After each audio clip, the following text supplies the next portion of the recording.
Your favorite crab meat pizza has arrived, Mom. Enjoy to your heart's content. As my daughter-in-law places the plate before me, her kindness seems out of character. I can't help but question this abrupt shift. It strikes me that my eldest child and his wife might be orchestrating some scheme, using food as their tool. Their history of hostility and past attempts to deceive me weigh heavily on my mind. The lavishness of this pizza only adds to my skepticism. Their sudden display of kindness feels more like a calculated move than genuine warmth. Trusting them blindly would be naive. It's clear they're plotting something. I refuse to be underestimated. I possess the capability to defend myself and reverse any situation if necessary. My name is Mary, a housewife in her 60s. Since my husband's passing years ago, I've lived alone. Initially, when my eldest child and their spouse proposed I move in with them, I declined.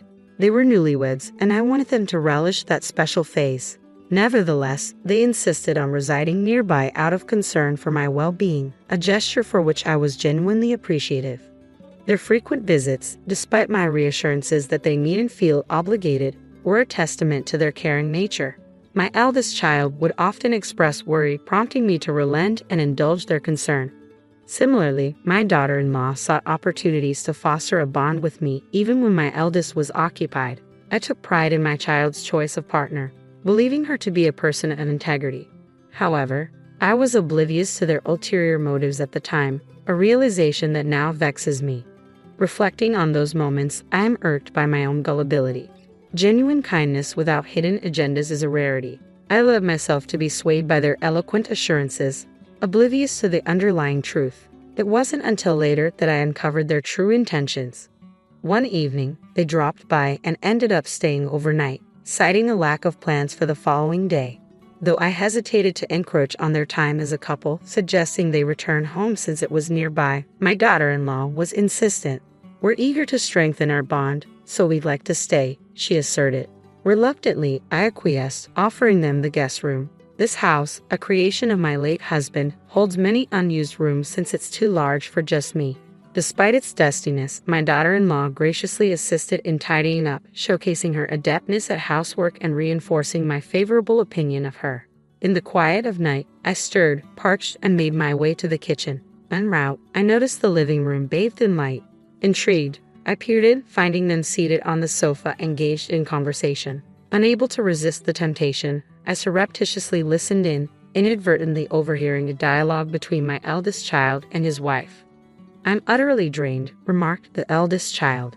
"That old lady has us toiling like slaves, don't you agree?" "Just endure a little longer," the wife countered.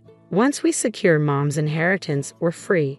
If her husband hadn't been a CEO, we wouldn't be in this predicament. It's astounding how easily she's deceived just because we're cordial to her. Mom's always been emotionally fragile.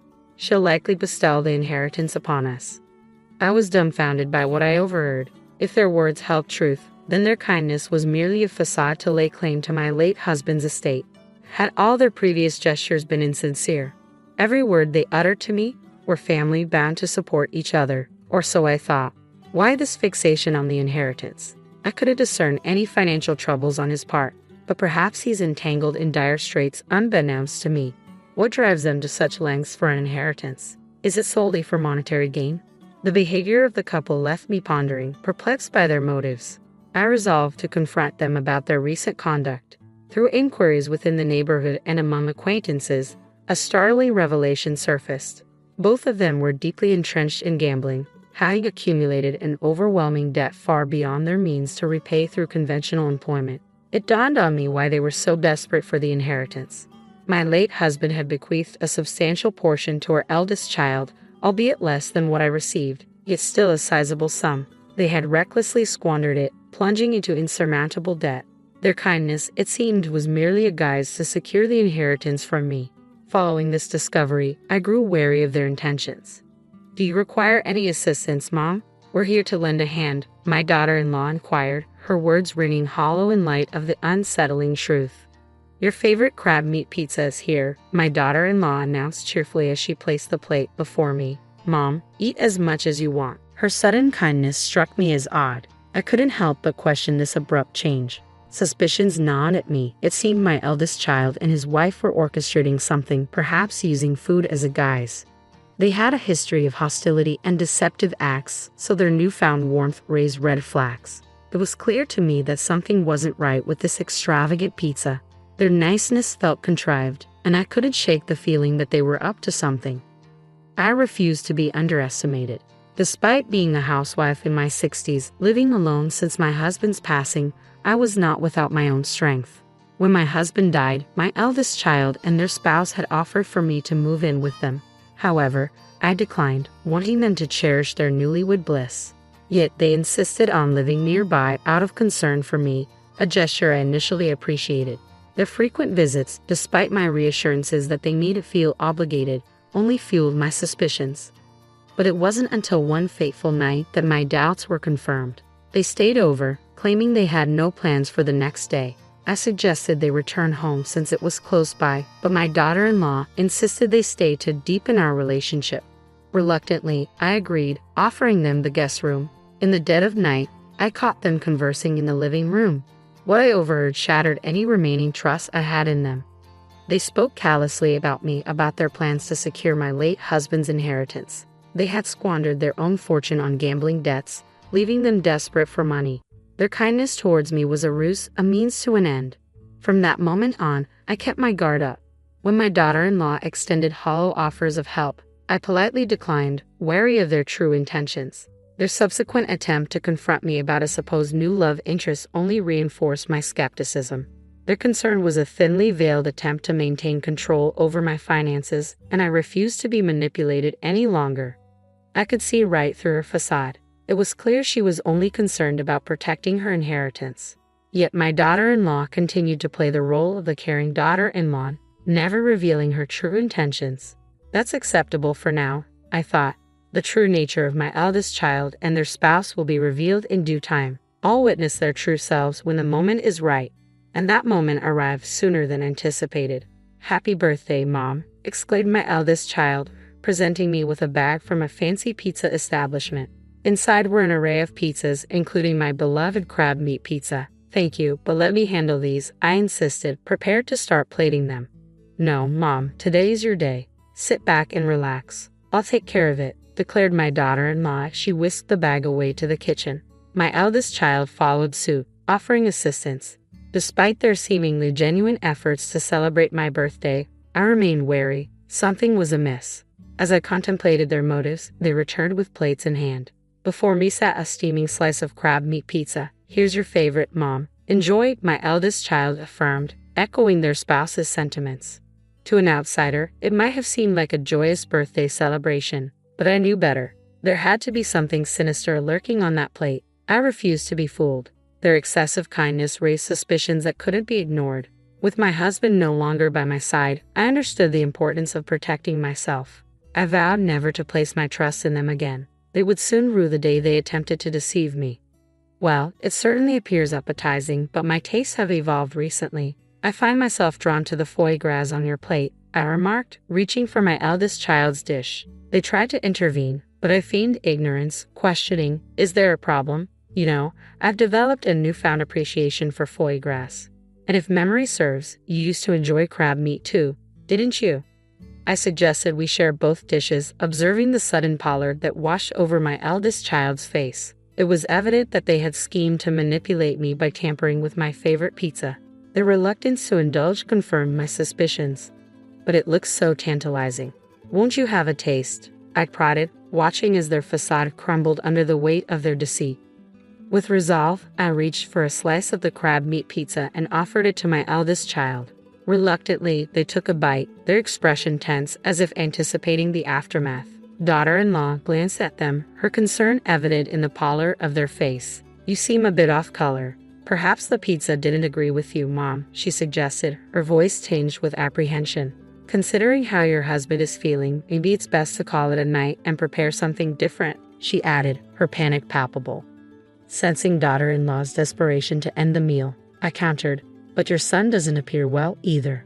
It's safer for you to stay the night."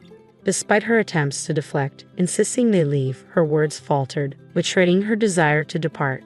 It was clear she was eager to make a swift exit. I always thought that for a couple attempting to deceive others, they're remarkably inept liars. They unravel at the slightest hint of unpredictability. I mused to myself as I observed my eldest child. Suddenly, something peculiar occurred. After a few moments, with a resounding thud, they collapsed to the ground. As I approached, I realized they were deeply asleep, likely drugged with a sleeping pill. Oh, couldn't keep your eyes open, could you? Must have been exhausted, I remarked, tilting my head in feigned innocence. Daughter-in-law's frustration boiled over. Enough. Why won't things go according to plan? Today was supposed to be crucial, she exclaimed, slapping my eldest child's cheek in a futile attempt to rouse them. But they remained unconscious, oblivious to her distress. I stood in stunned silence as daughter-in-law's facade crumbled before my eyes. Disregarding my presence, she began to confess. I'd been pretending to be the dutiful daughter-in-law, all in hopes of securing the inheritance to clear our debts. Today was meant to be the final step. We planned to incapacitate you and steal your banking card. But nothing went as planned. It's your fault, she accused, her glare piercing. Their scheme to drug me and steal my banking card under the guise of a birthday celebration was truly deplorable. I couldn't stoop to their level, so I decided to confront them head-on. I've known all along that your kindness was just a front to get to my money. That's why I kept my distance and declined your offer of pizza, I revealed, watching as daughter-in-law's expression shifted from shock to disbelief. It was clear she had underestimated my awareness of their deceit.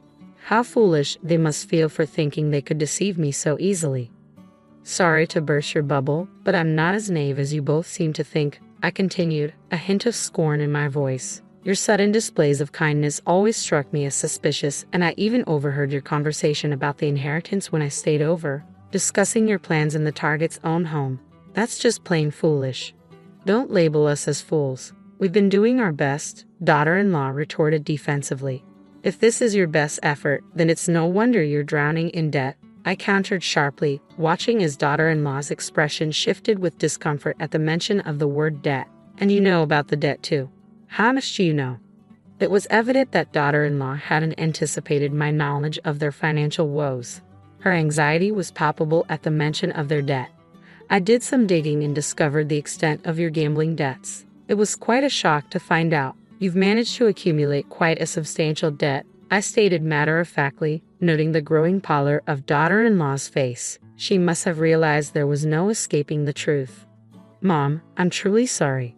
Please forgive us. We're struggling to make ends meet. Can you lend us some money? We'll repay you, daughter-in-law pleaded earnestly, her once confident demeanor now replaced with desperation. Even in her distress, she continued to seek financial assistance. It was disheartening to realize that, to her, I was merely seen as a convenient source of support. I'm sorry, but I won't be giving you a single cent. I can't trust individuals like you to fulfill your promises, I responded firmly, refusing to yield to her pleas. You need to take responsibility for your actions. Daughter-in-law's demeanor shifted to one of resignation at my words. Though visibly disheartened, she seemed to comprehend my unwavering stance and refrained from asking for money again. Following that confrontation, my interactions with my eldest son and daughter-in-law gradually waned. They ceased visiting, barely maintaining any communication. Surprisingly, when those days arrived, I didn't experience loneliness as I had expected. Instead, I felt a sense of liberation, free from the shackles of deceit. Eventually, my eldest child and daughter-in-law relocated. According to neighbors, they were escorted away by dubious individuals, likely unable to settle their debts and forced to flee to a distant state. Perhaps they now endure harrowing circumstances, plagued by the consequences of their actions. Yet such matters are no longer my concern. We are estranged, our ties severed.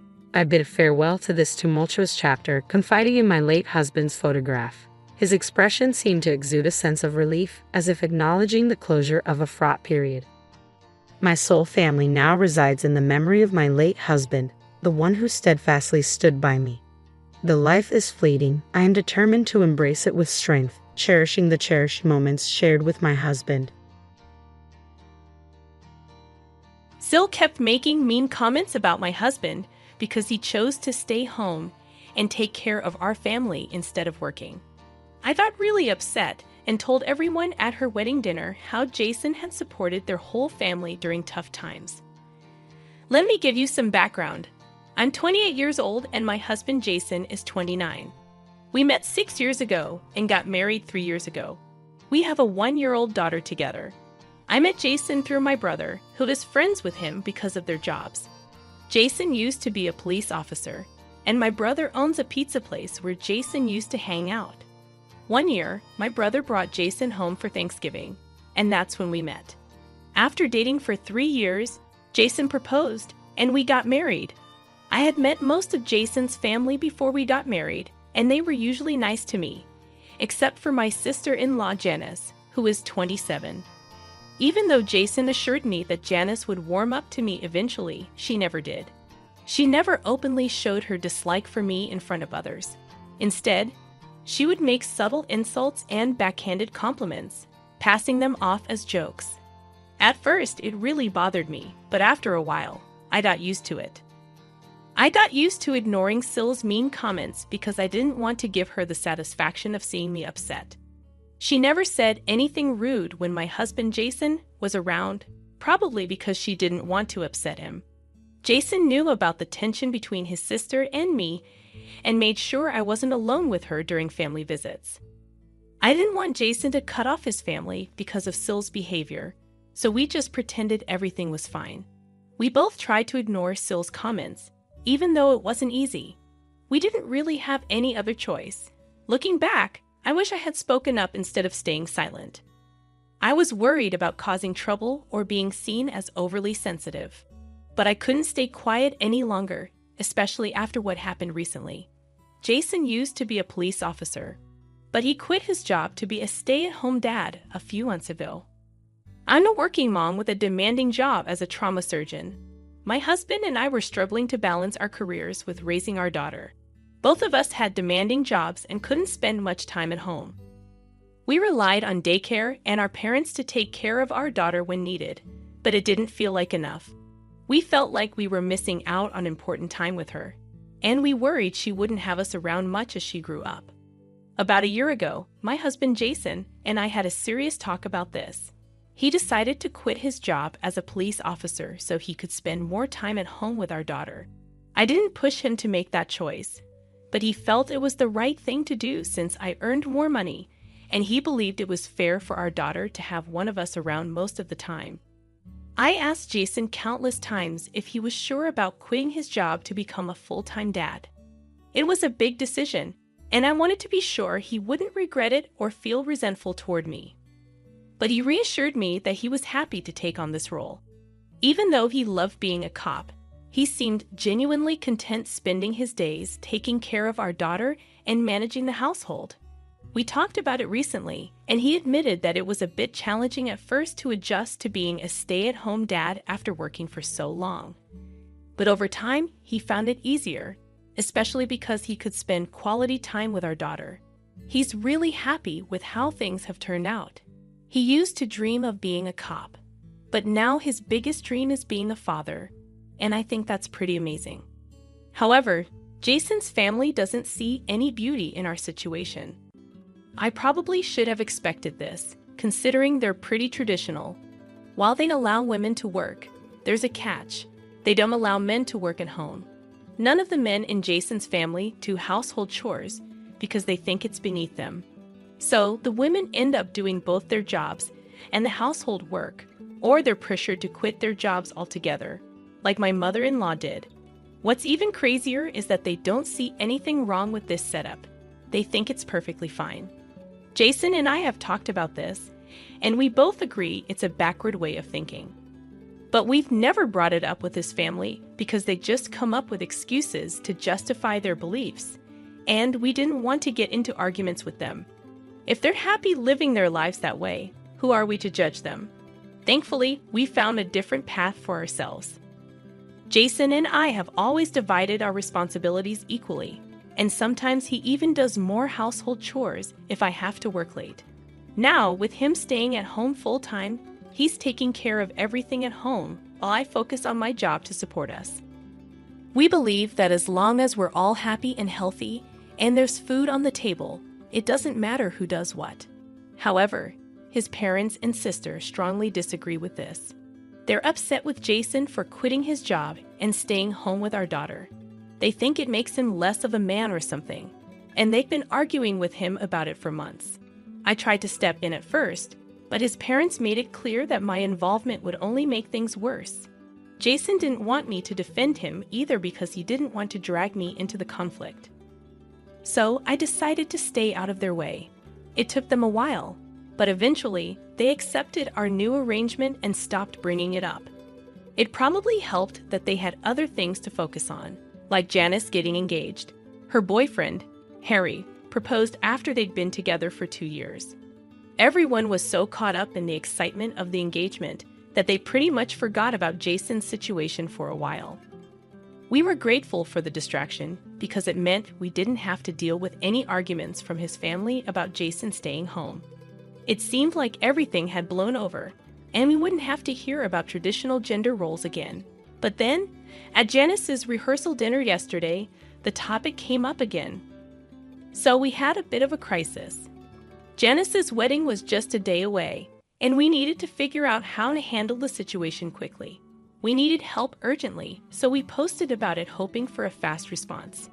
During dinner at the rehearsal dinner, Jason and I were sitting across from Janice and her fiancé Harry. Their parents and a few other family members were there too, and we were all chatting happily. Everything seemed fine, and I was relieved that we were getting along well, especially after the tension from Jason quitting his job. But then Janice suddenly changed the subject and asked me about my work.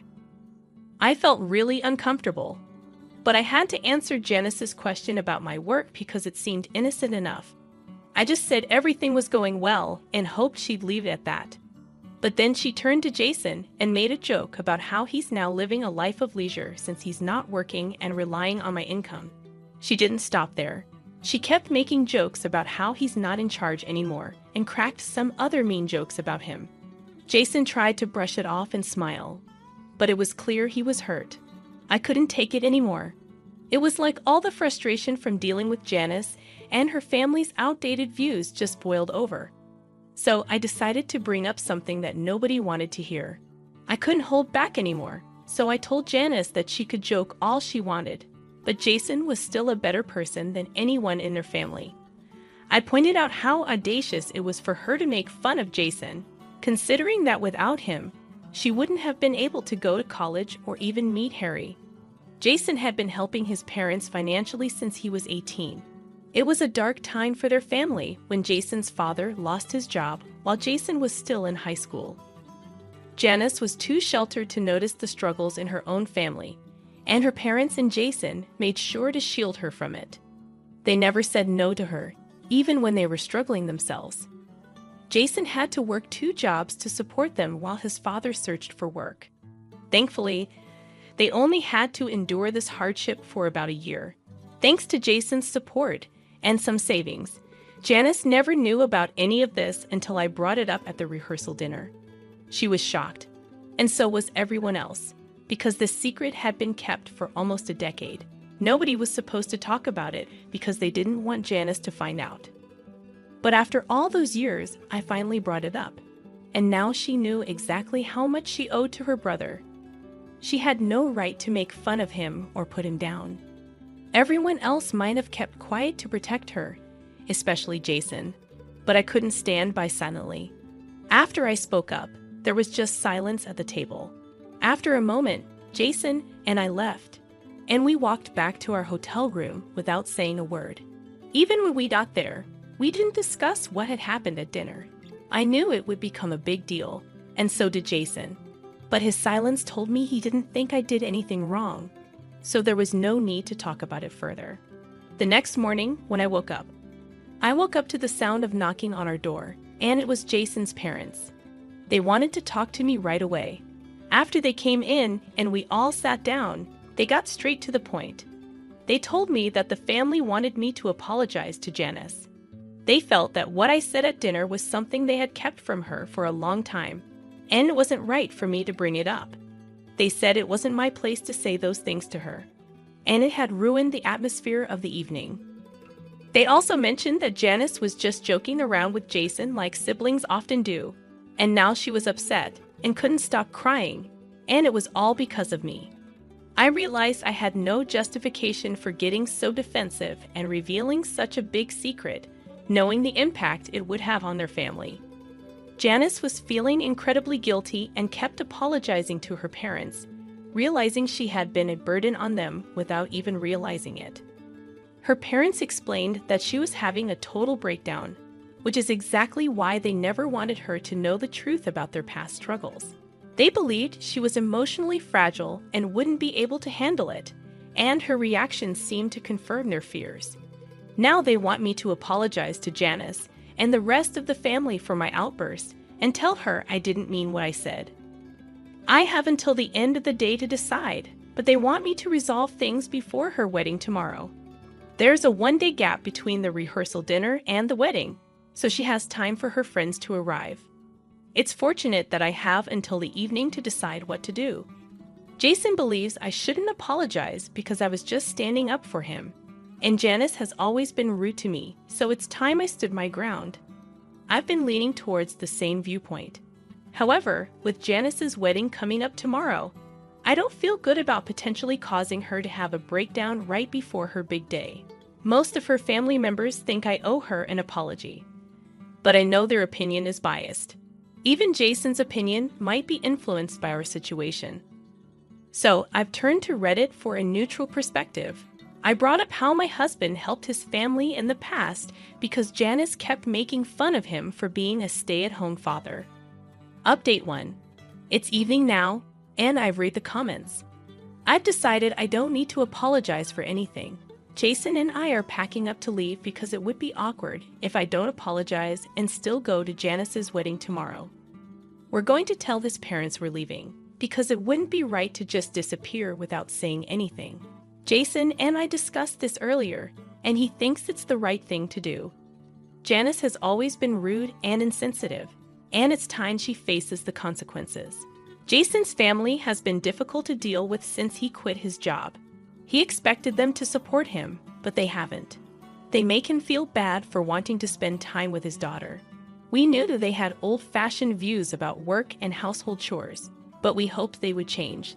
Since they haven't, it's their fault if we stop talking to them. We're happy with our lives, and if they can't be happy for us, we don't want them around. They've been negative and critical of us for months, and we don't need that kind of energy in our lives. So we stood up for ourselves because we had enough. Jason's parents didn't like it and called us selfish, saying we needed to consider how our actions would affect Janice's wedding. They thought our absence would cause a scene and take the attention away from her. Janice herself showed up after hearing the argument. She said it was okay if we didn't come to the wedding, and actually preferred it that way. But then she accused me of being selfish and trying to ruin her wedding. We ended up arguing, which wasn't great, but it gave us a reason to leave without more drama. They didn't try to stop us, which was a relief. We just want to focus on our own lives now. We might forgive them if they apologize, but that seems unlikely. Right now, we're just happy to be home with our daughter. Jason's playing with her while I write this. Our family feels perfect, no matter what anyone else thinks. Hey everyone, this update is a day after the wedding, which we didn't attend. Apparently, there was a lot of talk about us, mainly from Janice herself. It's funny because her parents were worried our absence would make the day about us. But Janice made it about us anyway. She told distant relatives about our argument, making a big deal out of it. Some people are reaching out to Jason for details, wanting to be part of the drama. We're staying out of it and being vague in our responses. We don't want to stoop to their level and get into more fights. Janice loves drama, and we don't want to give her more. We're ignoring everyone and trying to take the high road, even though they talked about us behind our backs. We just want to move on and leave the drama behind. My mother-in-law said something really hurtful to me while we were at a restaurant. She made it clear she didn't think I belonged there. She even hinted that because I wasn't her blood relative, I didn't matter as much. It made me so mad that I wanted to leave right away. As I got up to go, she stopped me and told me to pay for the meal if I was leaving early. But I wasn't about to pay for someone else's food after being treated like that. I stood my ground and refused. My name is Maya, and I work in an office. My husband Terrell and I are happy together, except for one big problem, his mom. She's always criticizing me and meddling in our lives. Even when I tell Terrell about it, he doesn't see the problem. He thinks she's just being a caring mom, but I know better. As time went on, my mother-in-law's interference in our lives got even worse. She had a key to our house, given to her by my husband, and she just let herself in whenever she pleased. She criticized everything and spread rumors about me to our neighbors. I begged my husband to move us somewhere else, but he didn't seem to care much, too caught up in his work. Then, something changed. He got a big promotion and a raise thanks to a successful project. Seeing this as our chance to make a fresh start, I suggested we start a family. Now that we have more money, maybe it's time to think about having kids, I said, hoping this would make him realize how toxic his mother's behavior was. But he had another idea. He thought if we were going to have children, we should live in a town that's better for them. There aren't many places for kids to go here, like daycare centers or parks. Shouldn't we move somewhere more family-friendly? Finally, he agreed to move, which made me even happier than his promotion did. But that happiness didn't last long. The next day, my mother-in-law showed up unannounced like she always did. I was annoyed, thinking she was going to start criticizing again, but something seemed off this time. I want to celebrate my son's promotion, so I've booked a fancy restaurant. It's really expensive, but it's classy. The food is amazing, and the staff is great. Everyone says good things about it, she told me, inviting me to come along. Sounds nice. Good for you, I said, trying to be polite, even though I was still not happy with her. Well, forget about your schedule. I really want you to come to this restaurant, she insisted. I'll take a look at my schedule, but I'm not sure if I can make it, I said. Don't say that. We really want you there, she insisted, not taking no for an answer. Even though I responded that way, she just smirked and left. It was strange because she had been excluding me before, but now she was inviting me and insisting that she'd wait. Something didn't feel right. When I asked my husband about it later, he said he had already promised his mother that we would go together. She had booked that restaurant specifically for us, and he was excited about it. Don't you feel the same way, Maya? He asked. Sorry, but I'm not excited about it. I'm worried about how much money we'll spend at such an expensive place. I really don't want to go. Just tell them I have something urgent and go enjoy yourself, I replied, feeling uneasy about the situation. Why are you being so negative? Plus, it's not just us going to the restaurant. My brothers are bringing their wives too. It wouldn't look good if you weren't there with the whole family, my husband insisted, excited about going to a fancy restaurant for the first time. Even though I didn't want to go, I felt like I had to. My husband wasn't listening to me anymore. If he trusted my mother-in-law more than me, I decided to secretly record her behavior with a voice recorder I bought online. I had a feeling she would continue her harassment at the celebration. I planned to record it and play it for my husband later. If he still didn't believe me, I was ready to consider divorce. Making that decision made me feel a little better. Still, the day we were supposed to meet my mother-in-law at the restaurant felt really gloomy, and I couldn't stop sighing. I barely knew my husband's brothers, having only met them at the wedding, and I hadn't really talked to their wives beyond saying hello. When we got to the restaurant, the waiter led us to a big room where my mother-in-law, my husband's other brother and his wife, and the third brother and his wife were already sitting. There was one empty seat at the table. My husband looked confused. Did the waiter make a mistake with the seats? He wondered out loud. I'll go ask. Everyone, go ahead and start eating, he said, leaving the room. As soon as he left, my mother-in-law stood up, her face looking mean. There's no seat for you. Why would I invite a stranger who just married my son to a family celebration? She said, sounding really rude. So you have a choice. Prove you really want to be part of this family or leave and never come back. Decide now. I'm leaving, I said right away. My mother-in-law looked surprised for a moment. Did she really think I'd beg her to accept me as family after this? No way. Listen to me carefully. If you foot the entire bill for everyone here, I'll acknowledge you as Terrell's wife. I understand you must be feeling frustrated being treated like an outsider, so pay up and become part of the family, she demanded. I already told you I'm leaving. Why should I cover the expenses for someone else's family gathering? I shot back, turning away from her. My mother-in-law banged her hand on the table and yelled, "Can't you see? I'm offering you a chance to be part of the family. Are you really okay with remaining a stranger? Pay up."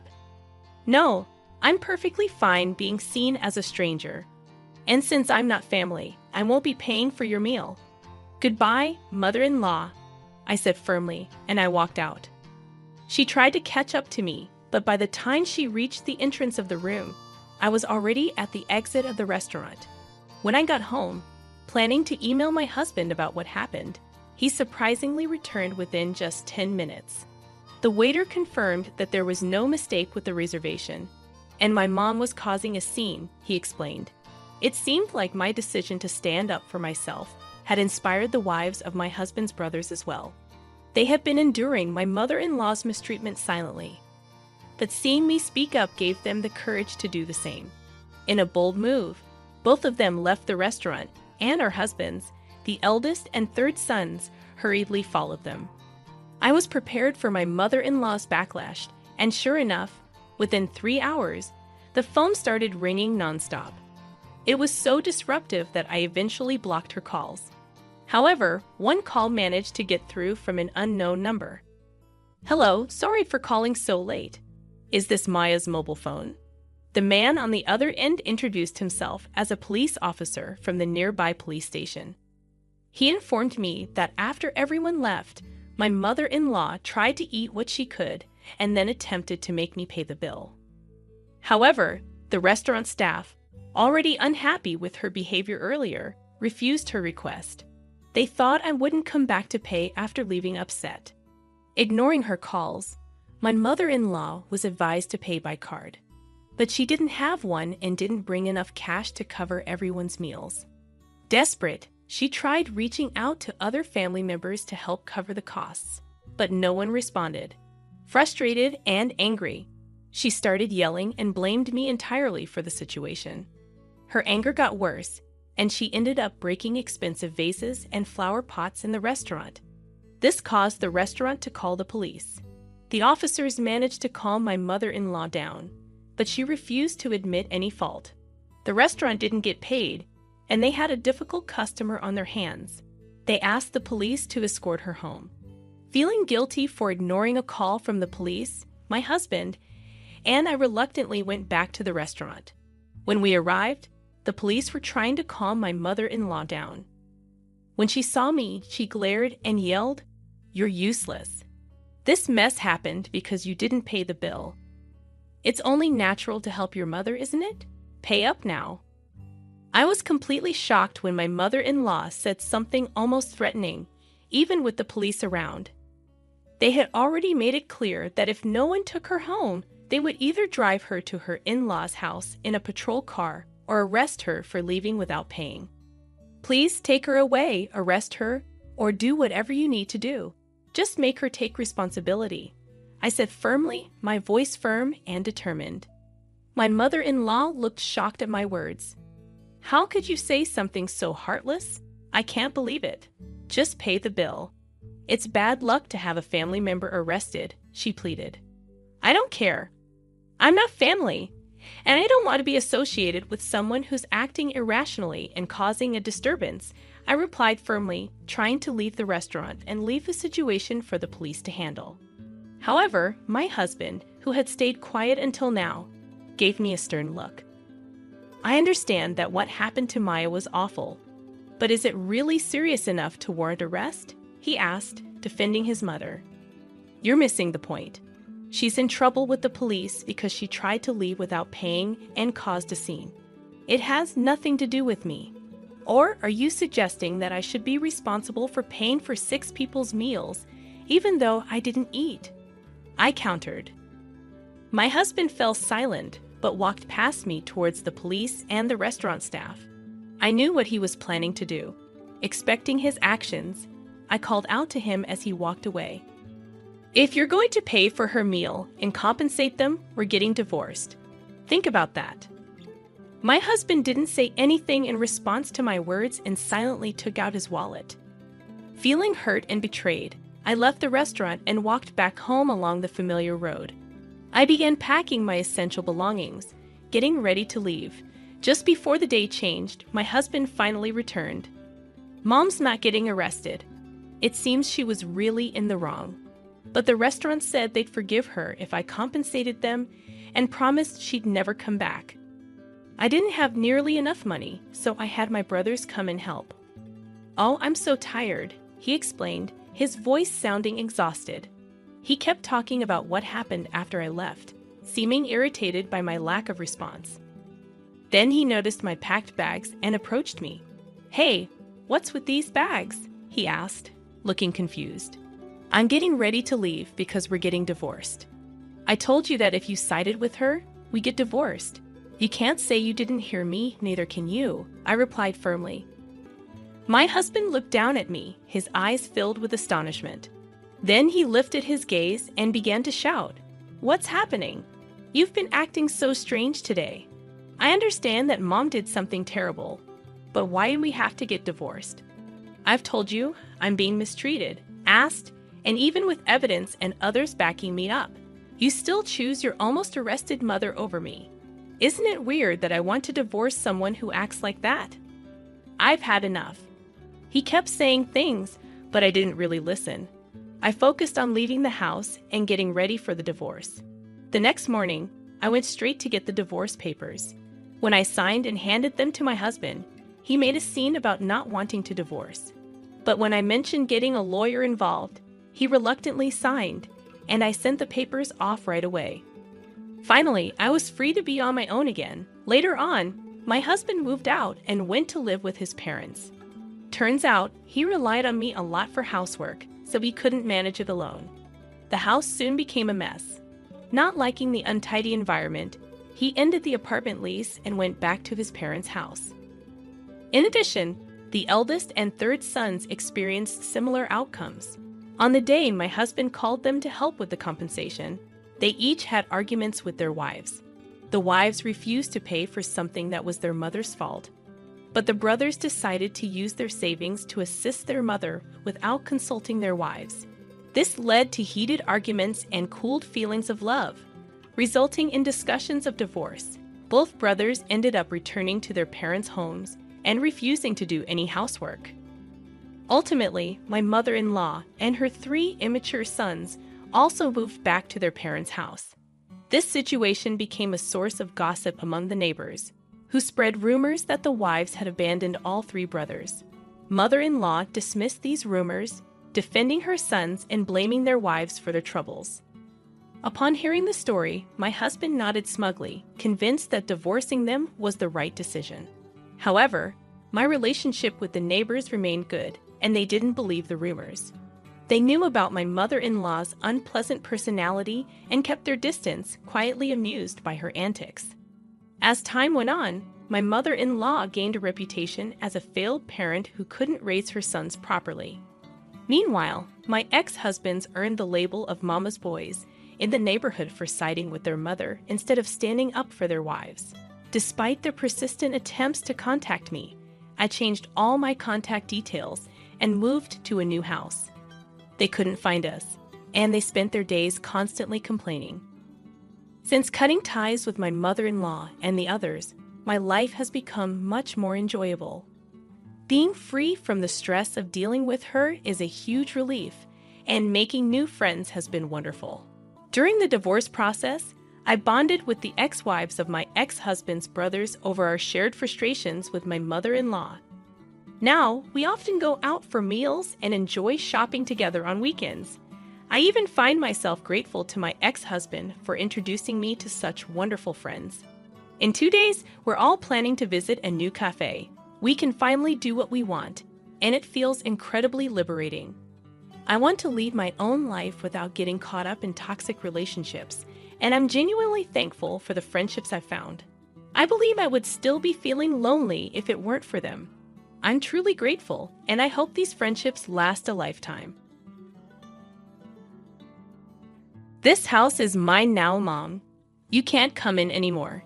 Your key won't work, so you might as well throw it away." My daughter laughed when she saw me holding the key. My things were piled up by the door. I didn't understand why my daughter was treating me like this, especially when I was still sad about my husband's death. I felt lost and confused. "My name is Susan, and I'm 60 years old. My husband died recently after being sick for a long time. Many people came to his funeral and shared memories of him. We said goodbye to him with smiles instead of tears, just like he would have wanted. But even with all the support, I still felt very sad. We have a daughter named Emily. She got married and moved far away. And we haven't seen her much lately, even during holidays. She left quickly after briefly coming to her father's funeral. Before Emily got married, she was very close to us. She always said she couldn't stand the idea of living far away from us, even though we encouraged her to live independently after finding a job. She believed that meals tasted better when the family ate together.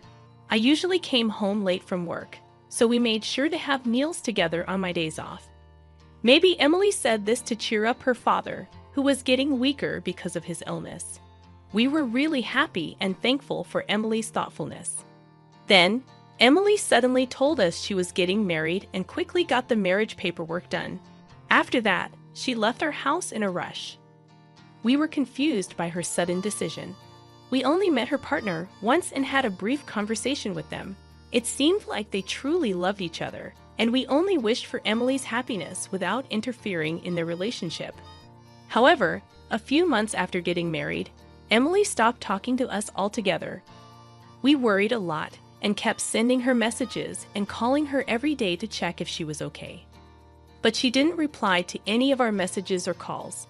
Finally, when she did answer, she sounded annoyed and told us to stop bothering her. She even joked about only talking to us if we sent her money. During the day, she sounded like she was drunk and slurred her words. My husband heard all of this and just sighed deeply. Emily's behavior seemed to be influenced by her husband, Ole. After that, my husband never brought up Emily again. Some years later, Emily shamelessly asked us for money because she was having financial problems. That was the last time she and her father saw each other. Over the years, my husband and I made many memories together. We traveled and picked up new hobbies whenever he was well enough. Eventually, my husband passed away. When I came back home from his funeral, I was shocked to see movers directed by Emily piling up my belongings outside. She told them to just stack everything in a corner. When she saw me, she said, "Well, Mom, this isn't your home anymore. I've packed up your things. You'll have to find somewhere else to live before it starts raining and everything gets wet." "Emily, why are you doing this? What's going on? Please, tell me what's happening." I was just so confused, not understanding anything. "What's there to explain? You already know, don't you? This house is supposed to go to Emily after me. Don't act like you don't get it." Emily said this, and then a big man stepped out from behind her. It was because of him that Emily changed. His name is Ali, and he's Emily's husband. Meeting him changed Emily completely. We were introduced to him as a regular guy who worked at a company. But later we found out he was involved in shady business stuff. When we learned about this, we couldn't understand how our honest Emily ended up with someone like Ali, and we were really worried. Emily and Ali kept us away from them, but a few years ago, they suddenly came to our house and shamelessly asked my husband for money. It shook me deeply, but my husband stayed calm and mentioned a will that even I didn't know about back then. It clearly said that this house would go to Emily and everything else to me. Now that Dad has passed away, the house belongs to Emily, so outsiders should leave quickly. You have no right to live here. Don't pretend you've forgotten. Ali kicked my things aside and sneered, "But you can't just show up here all of a sudden." Seeing my stuff piled outside, I didn't know what to do. I felt completely lost. Now, Ole, don't be so harsh. Mom shouldn't stay here, but we're still family, right?" Emily said this as she came closer to me while I held onto the key. "Don't be so sad. You'll always be my mom. You can use this key to come to the house anytime. Don't feel too down." Then she took the key from my hand and threw it as far as she could. "What's the matter with you? The key flew through the air and disappeared. I was shocked by Emily's unexpected action. Turning back to her, I said, "I'm sorry about that." Upon closer inspection, I realized that the key was already useless. I forgot we changed the locks earlier. There was no point in you holding onto it, so I threw it away for you. Don't act like I've done something terrible. It's not that big of a deal. Emily and Ole looked at me in disbelief and burst into laughter. Emily's face, now completely different from before she got married, showed that she would do anything for her own benefit. I felt tears starting to form. Then I remembered my husband's gentle smile, as if he was telling me to stay strong. "Emily, I understand what you're trying to say, but you're getting the wrong idea. This isn't the right place to talk. Let's go inside." I urged Emily and Ole to come inside, but they resisted. "We're still moving in, and don't act like you're in charge, telling us where to talk. This isn't your house anymore. You need our permission to come in." Ali snapped back. Faced with Ali's rudeness, I insisted, "We need to discuss this house. It's not yours yet." "I'm just about to explain," Emily interrupted. "I've called someone who can explain it clearly, and he'll be here soon. Let's go inside and have some tea. If you keep refusing, I'll call the police. Don't make me say it again. This house doesn't belong to Emily. If you understand, come inside quickly. If you try anything, I'll be the one calling the police," I said firmly, unsettling them a bit. "Well, it might be the last time we listen to an old woman's nonsense. You're getting old anyway. We'll hear you out this time. But if you talk nonsense, you'll have to pay for wasting our time," Ali threatened, sitting on the sofa with his legs crossed. Emily gave me a similar glare. It seemed like they had threatened people like this before to get what they wanted. This made me feel sad. Soon, the doorbell rang, and I let a man into the living room. He was the lawyer who had been there when my husband shared the details of the will.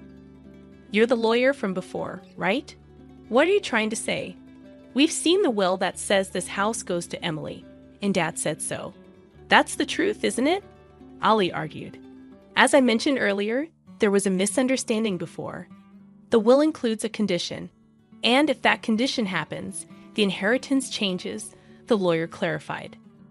"Why are you confusing us with all these complicated terms?" Emily responded in frustration. Seeing their confusion, the lawyer took over to explain. "A conditional bequest with revocation means the will has conditions. In your father's will, the condition was that Susan could stay in the house as long as she's healthy. Emily would only inherit it if Susan couldn't live there anymore due to health issues or passed away. Your father was very clear about this." Ali and Emily looked completely confused. Did he really say that? Even if he did, we wouldn't remember. What's this talk about revocation? Emily shook her head in disbelief. "Okay, then what about those conditions?" Ali asked, sounding a bit shaken but still defiant. "By trying to kick Susan out of the house, you violated the conditions of the will. Because of that, Emily lost her right to inherit the house," the lawyer explained straightforwardly. "Wait, so you're saying I can't inherit just because of that? That's ridiculous." Emily exploded in frustration. "That's the essence of this will. Breaking that condition, whether it's minor or major, leads to revocation," the lawyer explained calmly. "When did we ever break that condition? Can you prove it?" Ali leaned in, clearly trying to intimidate the lawyer. The lawyer cleared his throat. "There was a moving truck outside, arranged by you two, wasn't it? You were trying to move your things in and live here without Susan's consent. Don't act like we did something wrong. We told Mom about it. She just forgot and panicked on her own. That's not our fault," Emily protested. "Such childish excuses don't work in the adult world. Not only did you move in without permission, but you also threw my belongings outside, telling me to leave quickly," the lawyer replied sternly. "I never said that. You're the one lying. I can't believe my own mother would make up such accusations. If you keep this up, I'll sue you. Do you want that? Being sued by your own daughter is the last thing you want, right? So take back what you said," Emily threatened, her voice filled with anger. The lawyer remained composed and pulled out his phone. We can't retract the truth.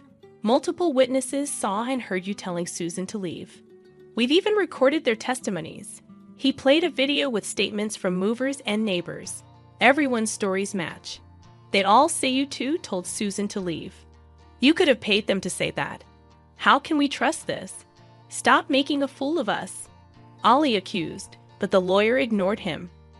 Instead, he produced a key. Emily, you took the key from Susan and threw it away, which was witnessed by many.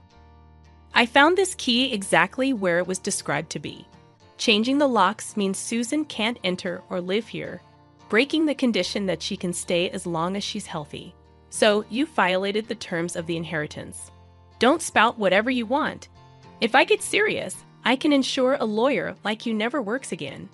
Despite Allie's loud threats, the lawyer remained calm and continued. Therefore, this house will never belong to Emily, and you have no right to live here. Now please remove your belongings and return Susan's immediately. If you delay or try to stay, we'll report a breaking and entering crime to the police. You have 2 hours. Begin now. The lawyer clapped his hands sharply and checked the time on his wristwatch. Police, you say? Such nonsense won't intimidate me, Allie blustered, but the lawyer countered. I'm a professional. This is not a lie. Getting in trouble with the police over this would only cause more problems for you. Even Ollie seemed to understand that this wasn't an empty threat. Oh no! Ollie and Emily began sweating profusely and quickly got up to start moving their things. It seemed Ollie was more bark than bite, like a big guy with no courage. I'm sorry. We'll put everything back right away, so please don't call the police, okay? Please?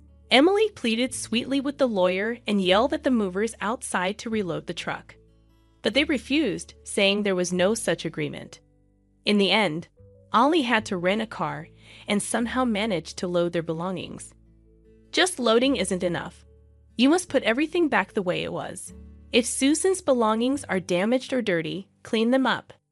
Any damage, and we'll report property damage and seek compensation, the lawyer reiterated, pushing Ollie and Emily to restore everything within 2 hours after loading their belongings.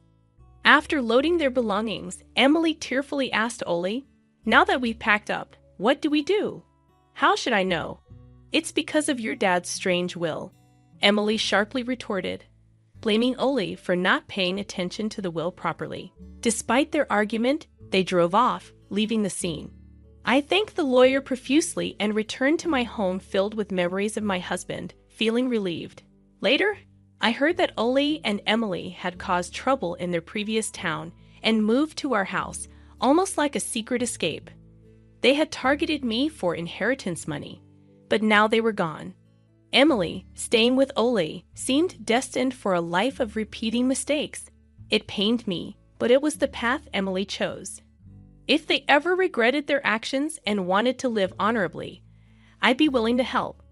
My husband had mentioned something like this. For now, I'll enjoy my time in our shared house, perhaps even trying skydiving, something my husband had wanted to do. Looking up at the stars in the night sky, I felt my husband encouraging me, and I'd